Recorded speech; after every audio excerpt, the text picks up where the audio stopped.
Corona virus की दूसरी लहर। हुकूमत पाकिस्तान का मुल्क के तमाम तालीमी इदारे 26 नवंबर ता 10 जनवरी तक बंद रखने का फैसला। वजीर तालीम शफकत महमूद ने पीर को सूबाई वज़रा के साथ मीटिंग के बाद ऐलान किया कि पाकिस्तान में 26 नवंबर से स्कूल, कॉलेज और जामियात समेत तमाम तालीमी इदारे बंद कर दिए जाएंगे। तमाम इदारों में घर से पढ़ाई जारी रखी जाएगी। होम लर्निंग का सिलसिला 24 दिसंबर तक जारी रहेगा, जबकि 25 दिसंबर से 10 जनवरी तक सर्दियों की तातीलात होंगी। इस दौरान तमाम तालीमी इदारे मुकम्मल तौर पर बंद रहेंगे। 11 जनवरी को हालात की बेहतरी की सूरत में तालीमी इदारे दोबारा खोल दिए जाएंगे। शफकत महमूद ने मजीद कहा कि वफाक ने फैसला किया है कि तमाम इम्तिहानात जनवरी में होंगे।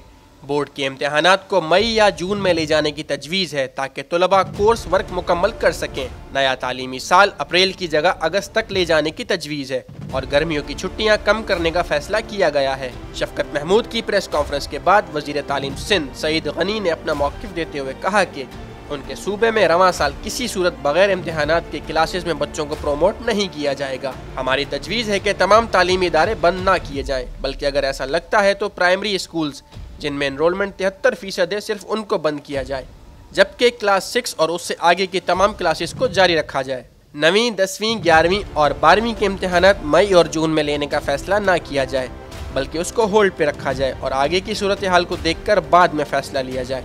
दूसरी जानिब मुल्की सतह पर निजी स्कूलों की फेडरेशन ने हुकूमती फैसले को मुस्तरद करते हुए कहा है कि स्कूल्स दोबारा बंद नहीं होंगे। माइक्रो लॉकडाउन का ऑप्शन इस्तेमाल किया जाए। तालीम हर बच्चे का आईनी हक है।